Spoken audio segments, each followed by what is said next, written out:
Assalamualaikum warahmatullahi wabarakatuh. Alhamdulillahirabbil alamin wal 'aqibatu lil muttaqin wala 'udwana illa 'alal zalimin. Wa asyhadu an la ilaha illallah wahdahu la syarika lah wa asyhadu anna Muhammadan 'abduhu wa rasuluhu. Allahumma salli wa sallim ala nabiyina Muhammad wa ala alihi wa sahbihi ajma'in, amma ba'd. Kaum muslimin dan muslimat yang dimuliakan Allah Subhanahu wa taala, alhamdulillah, segala puji bagi Allah Subhanahu wa taala yang senantiasa mencurahkan nikmat dan karunia-Nya kepada kita. Salat berian salam semoga dan anugerah Allah Subhanahu wa taala kepada Nabi kita Muhammad sallallahu alaihi wasallam. Allahumma shalli ala Muhammad wa ala ali Muhammad. Kita lanjutkan kajian kita di dalam kitab Al-Mulakhas Fiqhi, babun fi dzikri ba'da shalah. Bab pembahasan zikir setelah salat. Qala Allah Subhanahu wa ta'ala, ya ayyuhalladzina amanu dzkurullaha dzikran katsira wasabbihuhu bukratan wa asila. Dalam surah Al-Ahzab ayat 41-42, ya hai orang-orang beriman, berzikirlah kepada Allah dengan zikir yang banyak dan bertasbihlah kepadanya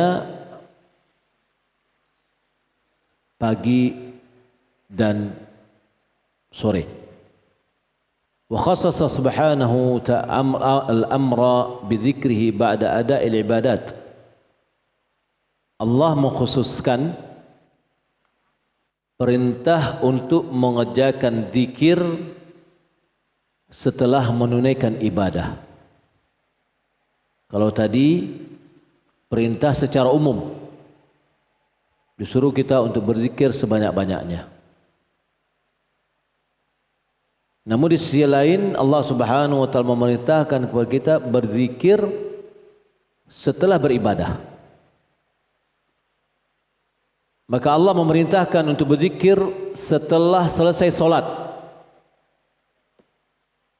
Qala subhanahu, fa idza qadaytumus salata fadhkurullaha qiyaman wa qu'udan wa 'ala junubikum.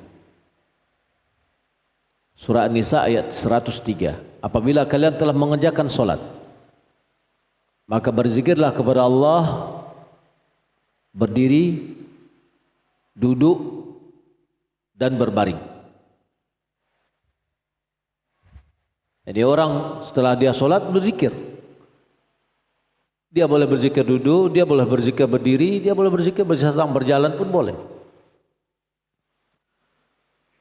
Wa qala subhanahu, fa idza qudiyatis salatu fantashiru fil ard wabtaghu min fadlillah wadhkurullaha katsiran la'allakum tuflihun. Surah Al-Jumu'ah ayat 10. Apabila solat telah ditegakkan, ditunaikan, maka bertebarlah di permukaan bumi, wabtaghu, carilah, min fadlillah, dari kurnia Allah, wadhkurullaha katsira, berzikirlah kepada Allah dengan banyak, la'allakum tuflihun, agar kalian beruntung. Allah memerintahkan berzikir kepadanya setelah menyempurnakan puasa Ramadan. Dalam surah Al-Baqarah ayat 185, walitukmilul iddata walitukabbirullaha ala ma hadakum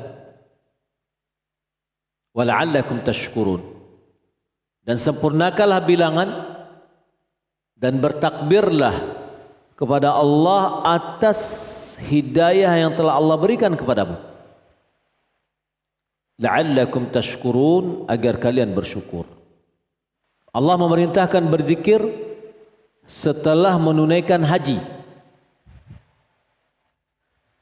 Dalam surah Al-Baqarah ayat 200, "Fa-idza qadaytum manasikakum fadhkurullaha ka dzikrikum aba'akum aw ashadda dzikra." Apabila kalian telah menunaikan manasik ibadah haji, berzikirlah kepada Allah seperti zikir kalian terhadap bapak-bapak kalian atau lebih dari itu. Ingatlah Allah, sebutlah nama Allah sebagaimana kalian menyebut nama-nama bapak kalian dan lebih dari itu lagi. Jadi orang Arab dahulu mereka bangga dengan membanggakan bapak-bapak mereka. Beda dengan kita. Kita nama bapak kita nggak mau disebut. Orang Arab bangga dengan bapaknya. Berikan pendekatan dengan ya seperti itulah kalian berzikir kepada Allah atau lebih dari itu lagi gitu. Wa dzalika wallahu alam jabrun lima yahsul fil ibadat min naqs wal wasawis. Kenapa zikir ini disyariatkan setelah ibadah? Hal itu gunanya wallahu alam untuk menambal kekurangan dan was-was yang terjadi di dalam ibadah. Wal isy'aril insani annahu matlubun minhu muwasalatu dzikr wal ibadah. Dan sebagai pemberitahuan dari manusia bahwasanya dia itu dituntut untuk senantiasa terus menerus berzikir dan beribadah, tidak putus-putusnya, terus menerus. Li'alla yudhanna annahu idza faragha min al-ibadah faqad adda ma 'alaihi, agar dia tidak mengira bahwa apabila dia sudah selesai mengerjakan ibadah sudah lepas, tidak ada lagi ya kewajiban sudah tertunaikan, maka diperintahkan untuk berzikir setelah kita menunaikan ibadah. Wa dzikrul masyru' ba'da salatil fariḍah yajibu an yakuna 'ala as-sifatil waridati 'anil nabi sallallahu alaihi wasallam la 'ala as-sifatil muhdatsatil mubtada'ati allati yaf'aluha al-sufiyyatul mubtadi'ah. Zikir yang disyariatkan setelah solat fardu ini wajib sesuai dengan tata cara yang datang dari Nabi. Bukan seperti tata cara yang hal yang baru yang diada-adakan, yang dilakukan oleh orang-orang sufi. Jadi zikir kita ini bukan kita disyariatkan zikir, ya sudah sesuka hati kita yang kita baca, berapa jumlahnya, bagaimana caranya, tidak. Zikir ini adalah ibadah. Ya. Maka terkadang zikir itu ada zikir muqayyad, ada zikir mutlak. Zikir setelah solat adalah zikir muqayyad. Zikir yang dibatasi, yang ditentukan. Tata caranya ada, jumlahnya ada, yang diajarkan oleh Nabi sallallahu alaihi wasallam. Fa fi sahih Muslim an Thauban radhiyallahu anhu qala kana Rasulullah sallallahu alaihi wasallam idza insarafa min salati istaghfara thalathan وقال اللهم أنت السلام ومنك السلام تباركت يا ذا الجلال والإكرام. Dalam Sahih Muslim dari Thauban, semoga Allah meridainya, dia mengatakan adalah Rasulullah SAW. Kana, ungkapan kana ini biasanya adalah mengungkapkan hal yang biasa dilakukan oleh Nabi yang terus menerus. Nabi selalu apabila selesai dari solat dia istighfar kepada Allah 3 kali. Apa istighfarnya? Astaghfirullah, astaghfirullah, astaghfirullah. Ya. Tidak seperti apa yang diucapkan oleh sebagian orang, astaghfirullahal azim li wa li walidayya. Ya, dilanjutkan terus banyak. Enggak. Astaghfirullah, astaghfirullah, astaghfirullah. Lalu beliau baca, Allahumma antas salam wa minkas salam, tabarakta ya dzal jalali wal ikram. Ini riwayatkan oleh Imam Muslim.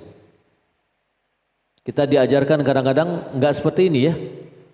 Allahumma antas salam wa minkas salam wa ilaika ya'udu salam wa adkhilna jannata darus salam. Dari mana asal muasalnya ini? Zikir kita muqayyad. Zikir kita berzikir itu beribadah dengan membaca zikir yang diajarkan oleh Rasulullah. Wa fi sahihain, di dalam sahihain an al-Mughirah bin Syu'bah radhiyallahu anhu, anna Rasulullah sallallahu alaihi wasallam kana idza faragha min as-salah qala la ilaha illallah wahdahu la syarika lah lahul mulku wa lahul hamdu huwa ala kulli syai'in qadir Allahumma la mani'a lima a'taita wa la mu'tiya lima mana'at wa la yanfa'u dzal jaddi minkal jaddu. Dari Syu'bah, dari Mughirah bin Syu'bah, bahwasanya Rasulullah sallallahu alaihi wasallam apabila dia selesai dari salatnya, dia membaca la ilaha illallah wahdahu la syarikalah lahul mulku wal hamdu huwa ala kulli syai'in qadir Allahumma la mani'a lima a'taita wa la mu'tiya lima mana'ta wa la yanfa'u dzal jaddi minkal jaddu. Ini bagian yang kita baca. Kemudian zikir yang dibaca lagi dalam Sahih Muslim dari Abdullah bin Zubair radhiyallahu anna Rasulullah sallallahu alaihi wasallam kana yuhallilu dubura kulli salatin hina yusallimu bihaula'il kalimat. Nabi yuhallil, yakni tahlil, mengulang-ulangi. Ya, dalam setiap solat, di akhir dari solat, yakni setelah salam, hina yusallim, ketika dia salam, dengan beberapa kalimat ini, la ilaha illallah wahdahu la syarikalah lahul mulku wa lahul hamdu wa huwa ala kulli syai'in qadir la hawla wa la quwwata illa billah la ilaha illallah wa la na'budu illa iyyah lahun ni'matu wa lahul fadl wa lahul thana'ul hasan la ilaha illallah mukhlishina lahuddin walau karihal kafirun.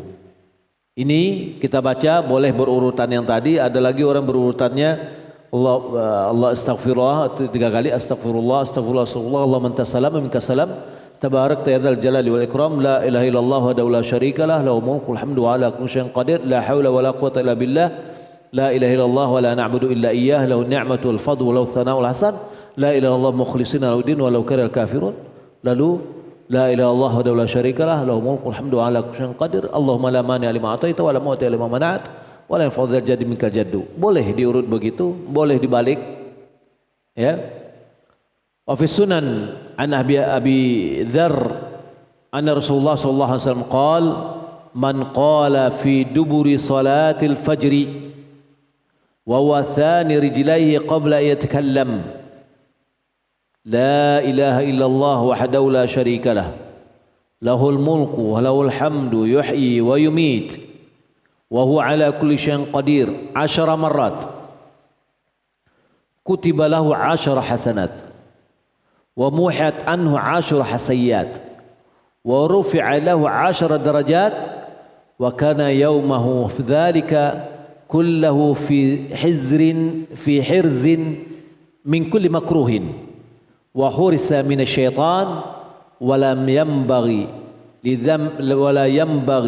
dhanbin an yudrikahu fi dhalika al-yawm illa syirka billah. Qala Tirmidzi hadza haditsun hasan gharib sahih. Dalam sunan, yakni Sunan Abu Dawud, Tirmidzi, Nasai, Ibnu Majah, dari Abi Dzar radhiyallahu ta'ala an, bahwasanya Rasulullah mengatakan siapa yang mengucapkan setelah solat subuh, solat fajr, yakni solat subuh, wa huwa thani rijlaihi, dia melipatkan kakinya, ya, qabla an yatakallam, sebelum dia berbicara.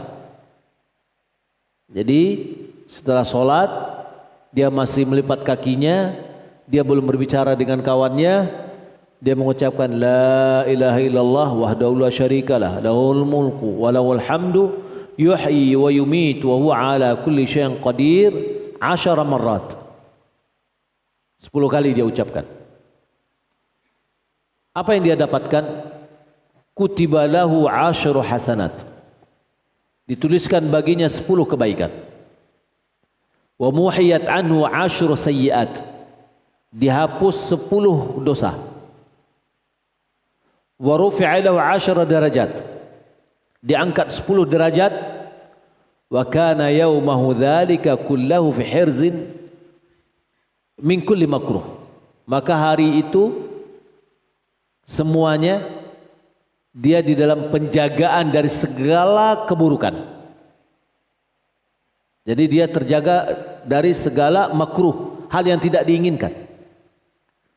Wa hurisa minasyaitan, terjaga dari syaitan, terpelihara dari syaitan. Wala yanbaghi li dzambin an yudrikahu fi dzalikal yaum, pada hari itu tidak ada dosa yang pantas untuk menimpanya.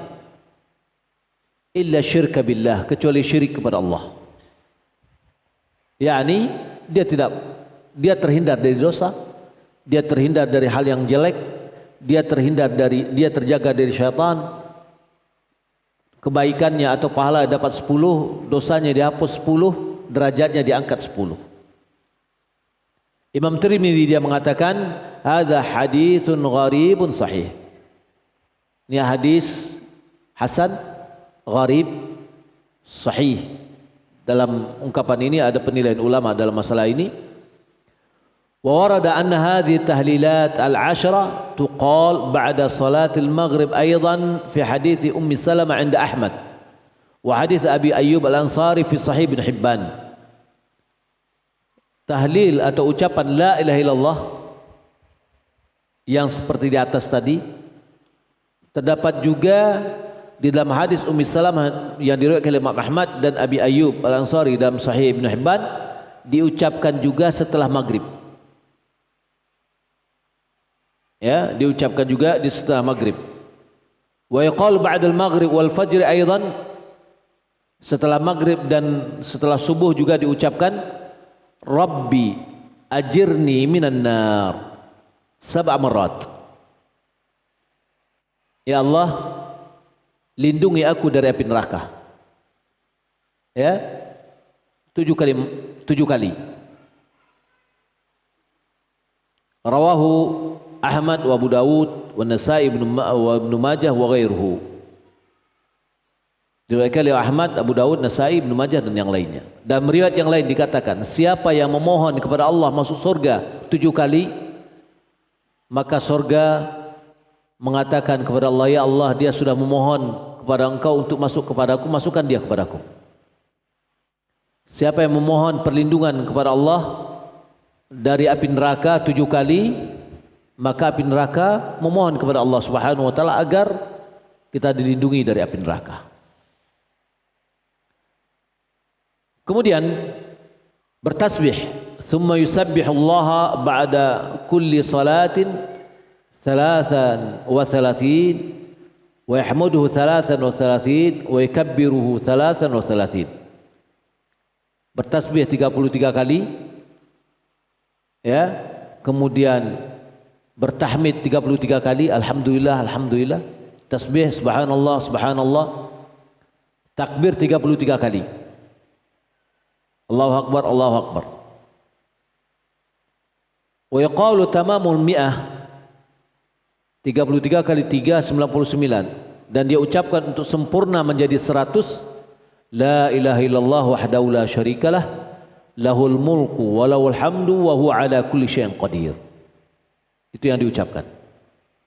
Mau zikirnya 3 kali, ada yang berzikir dalam satu ini 7 berapa? 28 tambah 5. Hah? Tambah 5 atau 6? 1, 2, 3, 4, 5, ya. Ya, menjadi 33. Baik. Apa fadilatnya? Kita bertasbih 33, bertahmid 33, bertakbir 33 setiap selesai salat, kemudian sempurnakan menjadi 100 dengan la ilaha illallah wa la syarikalah lahul mulku wal hamdu wa ala kulli syai'in qadir. Diriwayatkan oleh Imam Muslim bahwasanya Rasulullah sallallahu alaihi wasallam bersabda, man sabbaha Allah fi duburi kulli salatin 33.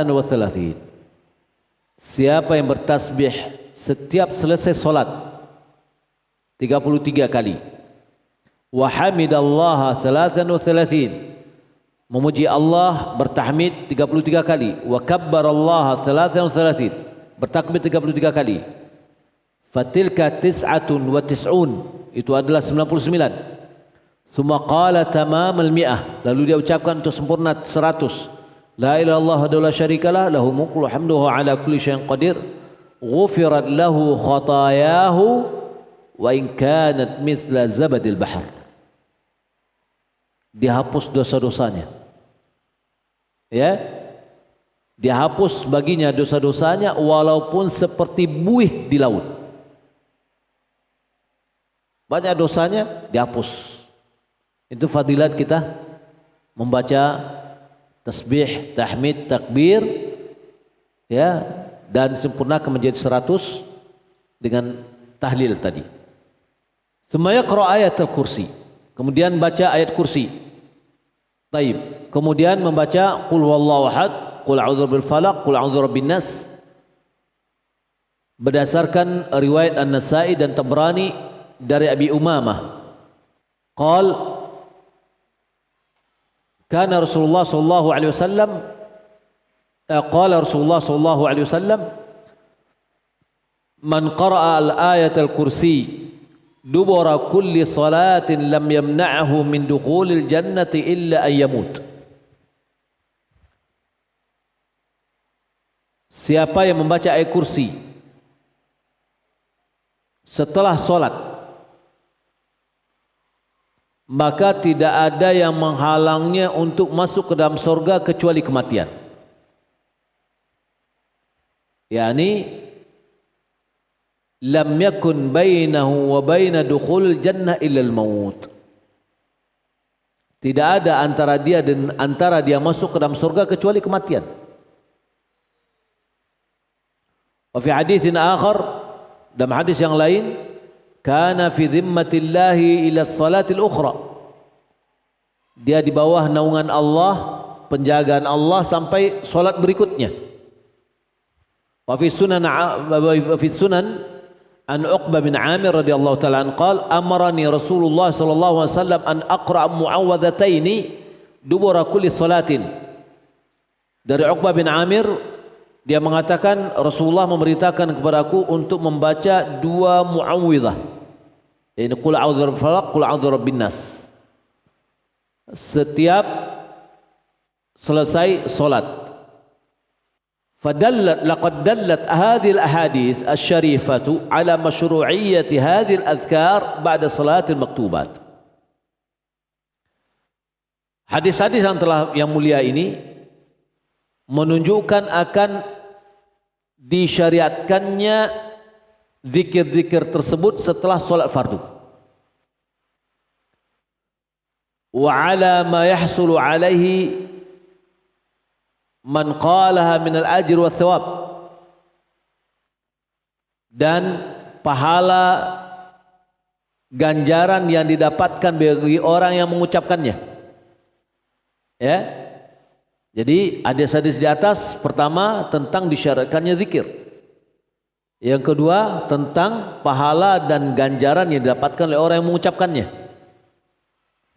Fa yanbaghi lana al-muhafazatu 'alaiha wal ityanu biha ala sifatil waridati 'ani Nabi sallallahu alaihi wasallam. Maka sepantasnya bagi kita untuk memeliharanya, menjaganya, dan melakukannya sesuai dengan tata cara yang datang, ya, diajarkan Rasulullah.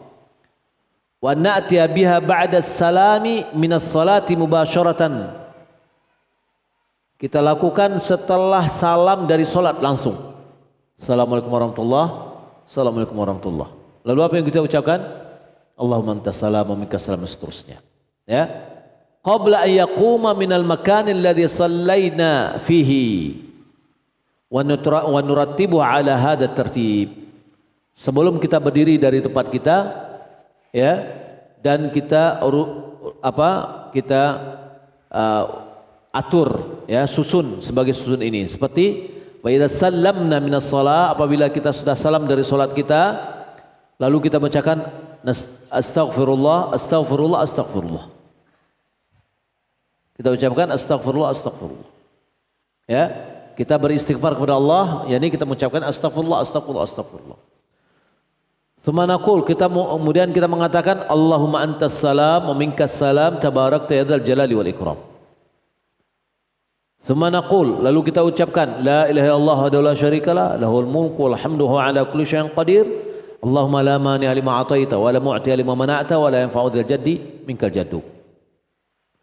Setelah itu, yakni maknanya la yanfa'u ghaniyya minkul ghinahu, yakni kekayaan seseorang tidak bermanfaat darimu, wa innama yanfa'u al-amal salih, yang bermanfaat itu adalah amal saleh. Tsumma naqul, kemudian kita ucapkan la haula wala quwata illa billah, la ilaha illallah wa la na'budu illa iyyah, lau ni'matu wal fadlu walau thana'ul hasan, la ilaha illallah mukhlishina lahu din walau karihal kafirun.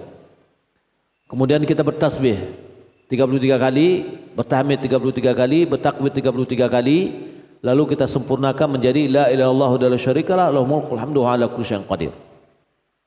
Ini tertib. Wa ba'da salatil maghrib wal fajr na'ti bi tahlil al-'ashr. Setelah salat maghrib dan salat subuh, kita mengucapkan la ilaha illallah wahdahu la syarikalah lahul mulku wa lahul hamdu yuhyi wa yumiitu wa huwa ala kulli syai'in qadir. Sebagaimana diajarkan tadi, ya. Itu setelah maghrib dan setelah subuh.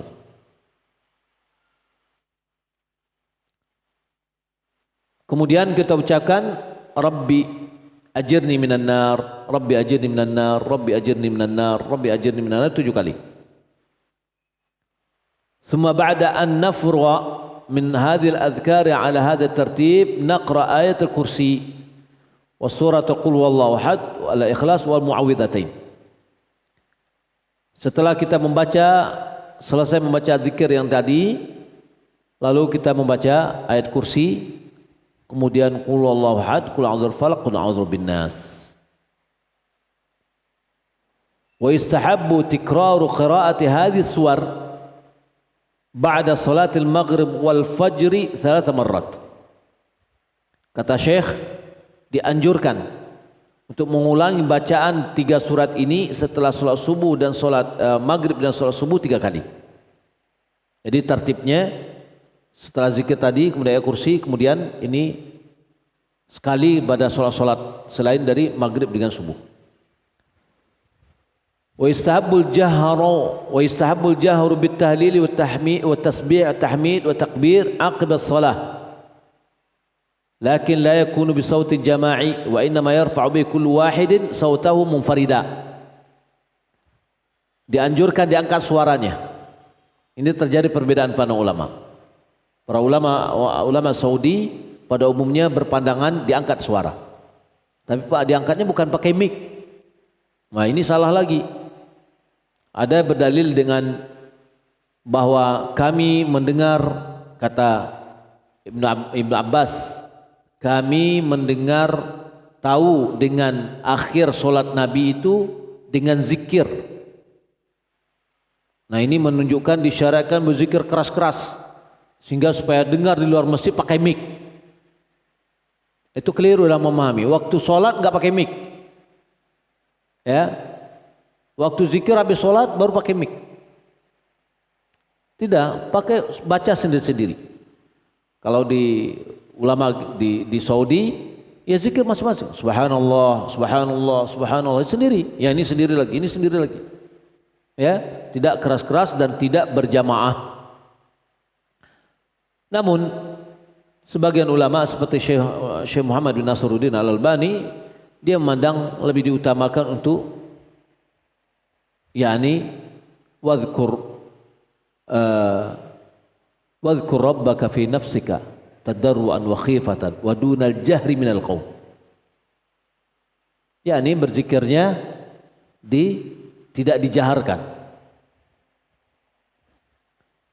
Ala kullin, masing-masing memiliki pendapat ya, yang tidak disyariatkan adalah berzikir berjamaah ya, sebagaimana yang kebanyakan dari sebagian tempat ya. Wa ista'inu ala dhabti adad tahlilat wa adad tasbih tahmid wa takbir bi aqd al asabi'. لأن الأصابع مسؤولات مستنقطات يوم القيامة. مستنطقات ya. لأن الأصابع مسؤولات, karena dianjurkan untuk menentukan bilangan tahlil, tasbih, takbir dan tahmid dan takbir dengan aqdul asabi' ya, dengan jari jemari kita. Karena jari jemari itu akan ditanya dan akan diminta berbicara. Ya. Mustantaqatun yaumul qiyamah. Diminta berbicara. Ini yang bersama kita, bukan tasbih. Ya, tasbih itu tidak kita bawa mati. Yang akan kita bawa adalah tangan kita. Maka berzikir kita setelah sholat itu tidak memakai tasbih, tetapi memakai jari jemari kita. Ya, Nabi Yaqid dia menghitungkan dengan jari jemarinya. Ya, diketukkan jari jemarinya. Wa yubahu isti'malu subhah liyu'adda biha al-adhkar wa tasbihat min ghairi i'tiqad anna fiha fadilatun khasah wa kariha ba'dul ulama. Dibolehkan untuk bertasbih, pakai tasbih ini untuk menghitung dalam zikir dan tasbih tanpa meyakini bahwasanya itu lebih utama. Sebagian ulama lagi memakruhkan. Baik. Di antara ulama ada mengatakan setelah sholat tidak boleh. Malah jatuh dia di bid'ah kalau setelah sholat. Kenapa? Karena Nabi dengan jari jemari. Adakah alat untuk bisa menjadikan tasbih pada saat itu? Ada. Abu Hurairah dia berzikir dengan memakai nawa, yakni biji korma. Tapi bukan setelah sholat. Ya, maka kalau seandainya duduk biasa, ya, daripada megang HP lebih baik makan tasbih misalnya. Ya, dengan megang tasbih rasanya ada termotivasi untuk berzikir. Tapi tidak ada fadilatnya. Oh, lebih utama tasbihnya dengan tasbih atau tidak? Enggak ada. Hanya sebagai alat untuk membantu. Ini sebagian ulama membolehkan di luar dari sholat fardu. Di luar dari sholat fardu.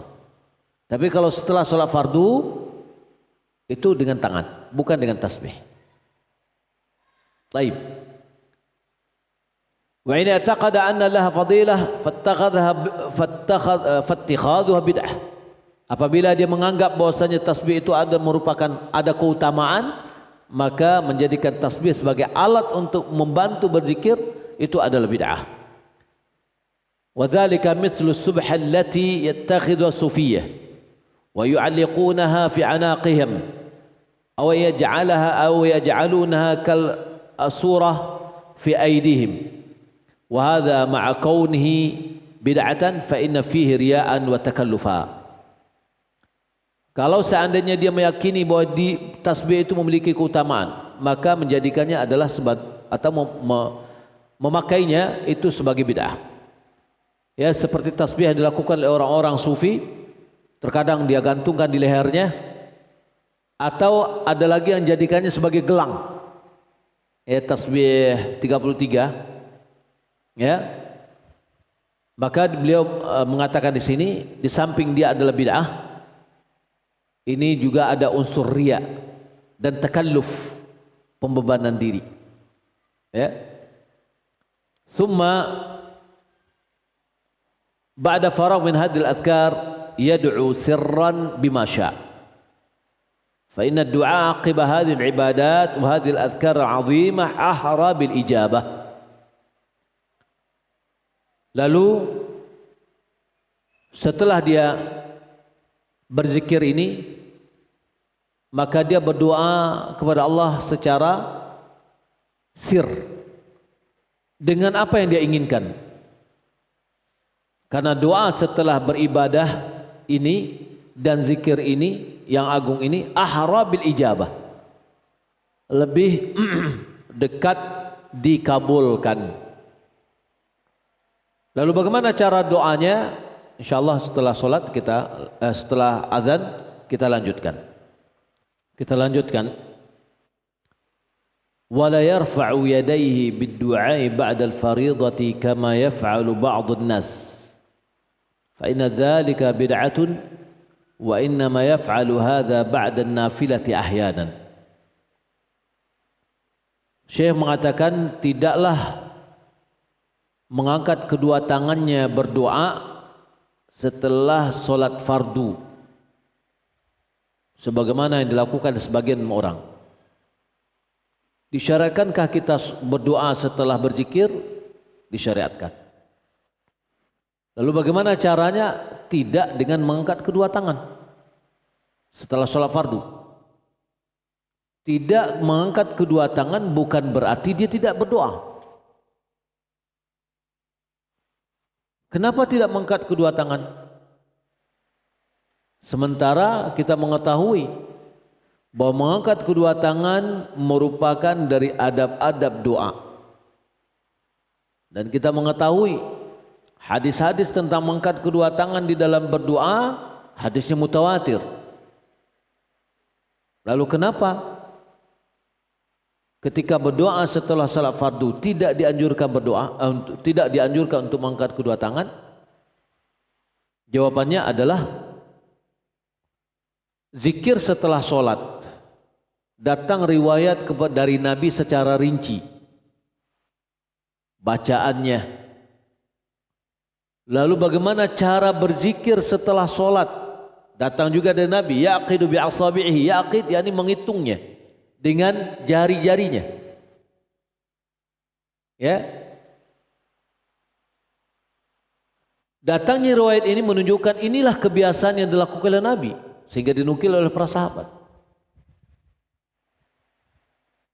Ummu Salamah mengatakan bahwasanya Nabi apabila dia salam setelah solat subuh, dia mengucapkan, dia berdoa dengan Allahumma inni as'aluka ilman nafi'an wa rizqan thayyiban wa amalan mutaqabbala. Datang riwayat, tapi tidak ada satupun riwayat yang menjelaskan Nabi mengangkat kedua tangannya ketika berdoa setelah solat fardu. Kalau itu rutin yang dilakukan oleh Nabi atau pernah Nabi melakukan, tentu sudah ada riwayat yang menjelaskan. Sebagaimana adanya riwayat menjelaskan Nabi mengangkat tangan ketika dia minta hujan di waktu khutbah. Ya, tidak adanya riwayat ini menunjukkan bahwa Nabi tidak melakukannya.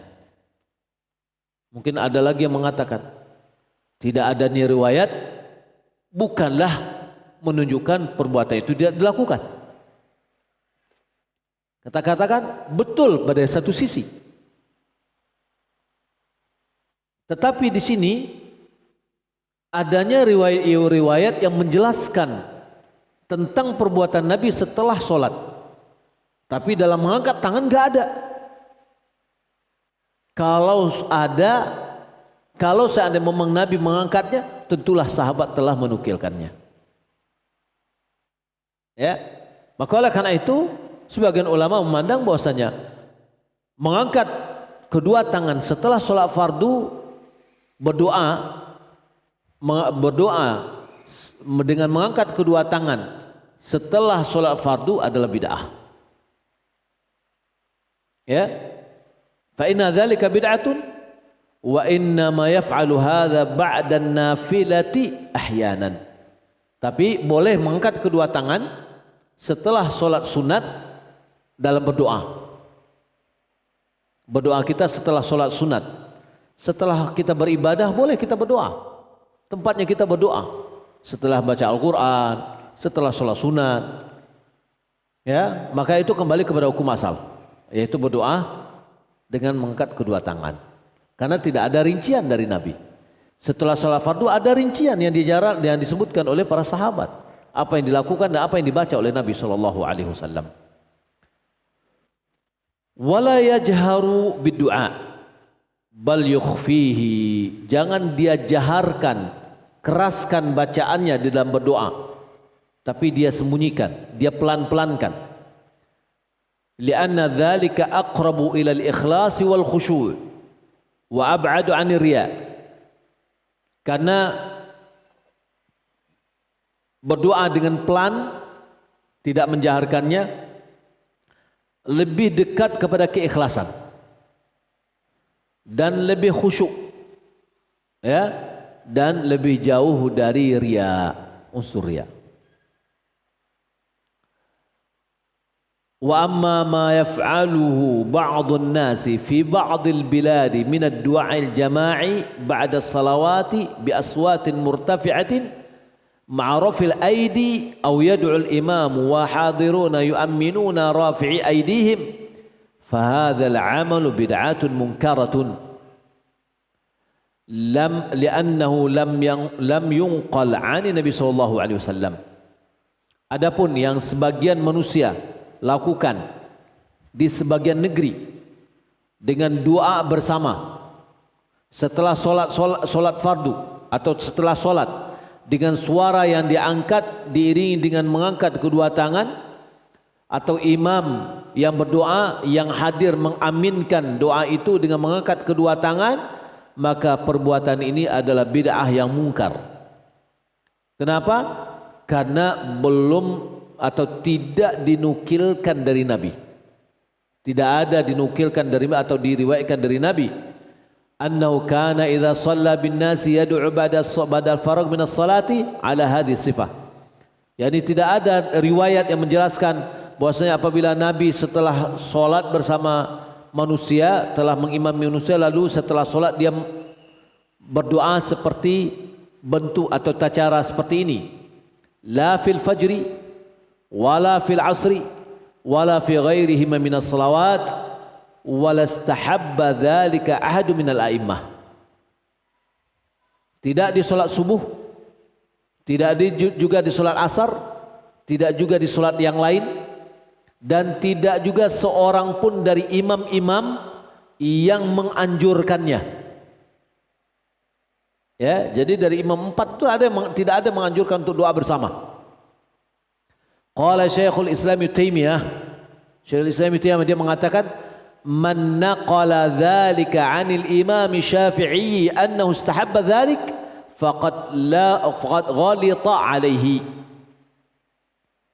Ibnu Taimiyah dia mengatakan, siapa yang menukilkan perbuatan ini dari Imam Syafi'i, siapa yang menukilkan dari Imam Syafi'i bahwasanya dia menganjurkan untuk doa bersama, maka dia sudah keliru, katanya.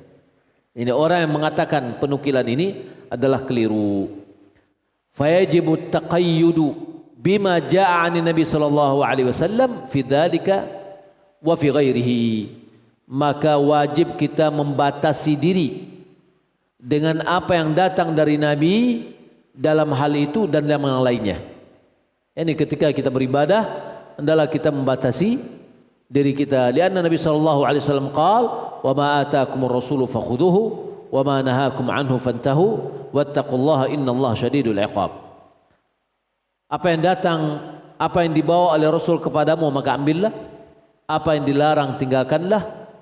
Ya, bertakwalah kepada Allah, sesungguhnya Allah bersangatan iqabnya. Dan Allah Subhanahu wa taala juga berfirman dalam surah Al-Ahzab ayat 21, laqad kana lakum fi rasulillahi uswatun hasanah liman kana yarjullaha wal yawmal akhir wa dzakarallaha katsira.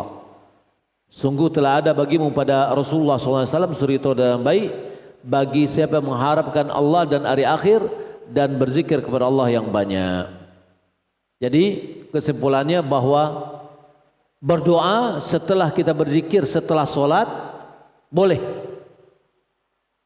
ya boleh, malahan itu adalah diharapkan dikabulkan.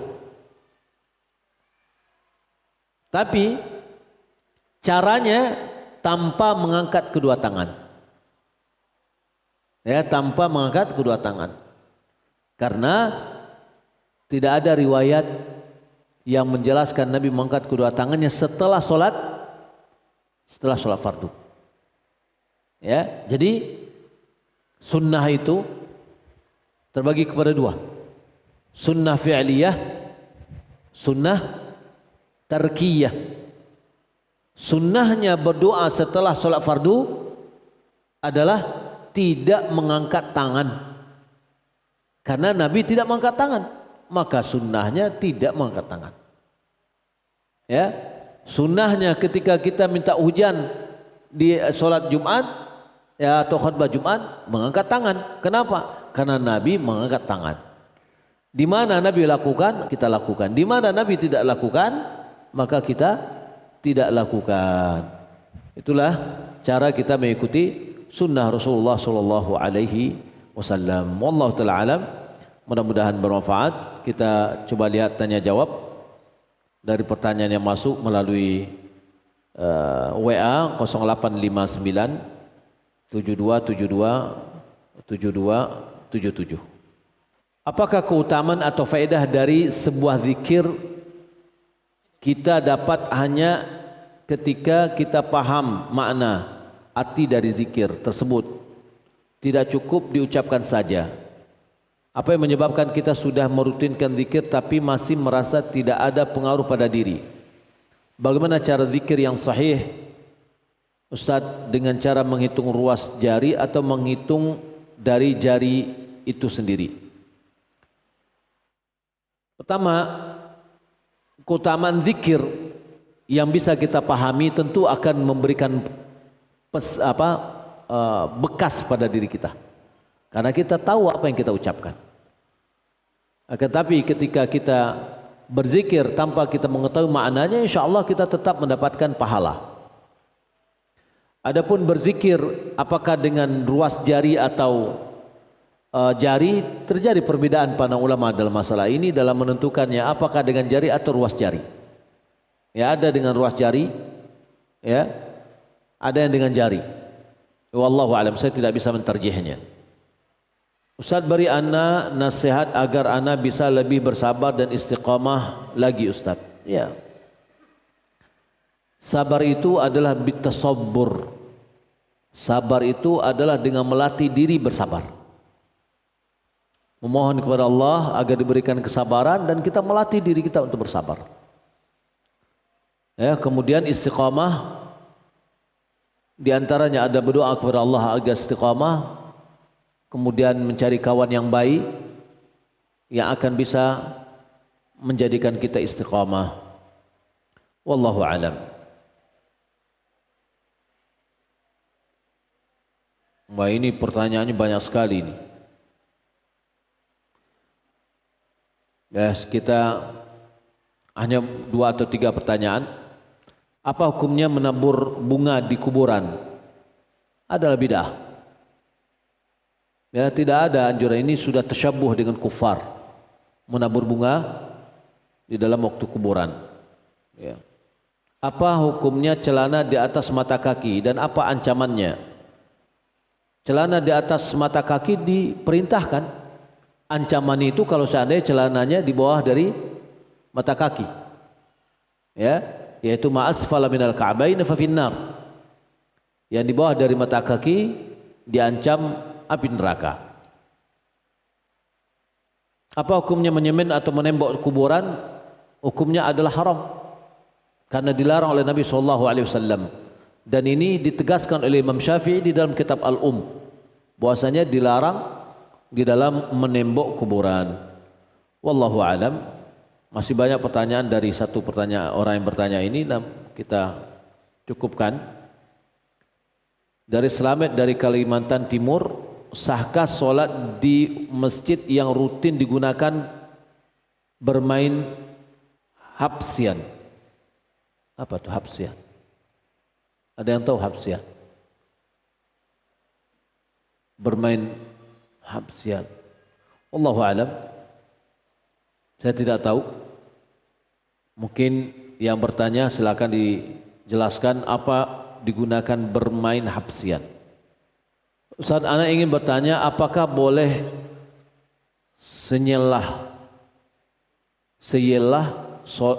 solat kita berzikir dengan membaca Allahumma antas salam, Subhanallah 33 kali, Alhamdulillah 33 kali, Allahu Akbar 33 kali, La ilaha illallah wa la syarika lahu lahul mulku wa lahul hamdu. Apakah boleh seperti ini gitu ya? Ya boleh, tapi ini masih kurang.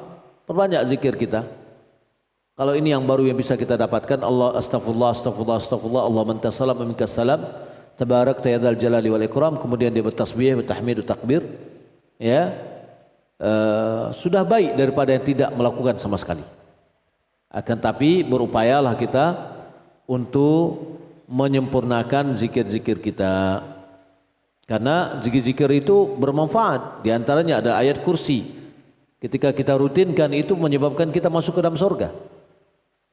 Wallahu alam. Bagaimana dengan berdoa setelah solat sunat dan mengangkat tangan? Ya, ini sudah kita sebutkan tadi, bahwasanya boleh setelah solat sunat kadang-kadang mengangkat kedua tangan kita. Wallahu alam. Kapan dibaca zikir Allahumma a'inni ala dzikrika syukrika husni ibadatik? Itu adalah juga bagian dari zikir dari setelah solat kita.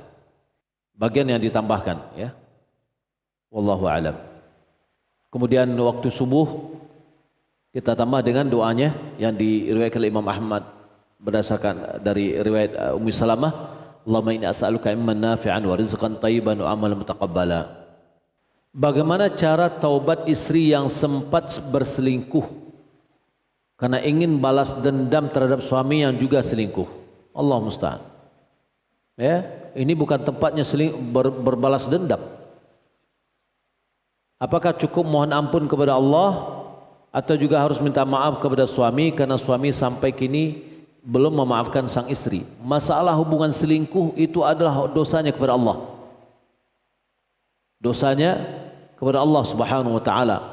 Maka orang yang melakukan perbuatan zina atau perselingkuhan atau yang itu adalah dosa kepada Allah dan dia bertobat kepada Allah Subhanahu wa taala. Ya, kalau seandainya ada seorang istri berselingkuh kepada dan diminta maaf kepada suaminya, tidak berdoa minta maaf kepada Allah, tidak ada gunanya. Ya, itu bukan haknya suami. Itu adalah haknya Allah Subhanahu wa taala, maka dia meminta taubat kepada Allah Subhanahu wa taala. Kalau seandainya suaminya tidak maafkan, sudah. Kalau dia diceraikan oleh suaminya, itu ada konsekuensi. Karena ya suami melihat bahwasanya istrinya berselingkuh, lalu dia mentalaknya sebagai bentuk ghirah. Ya. Tidak perlu dia meminta maaf kepada suaminya. Wallahu a'lam. Apa yang harus dilakukan untuk menghadapi suami yang masih mau bermaksiat dan berselingkuh? Nasihati dia. Nasihati. Kalau seandainya kita tahu dan itu adalah bagian dari salah satu sebab bolehnya seorang istri untuk menggugat cerai atau khulu' ketika suaminya tidak istiqamah. Ya, tidak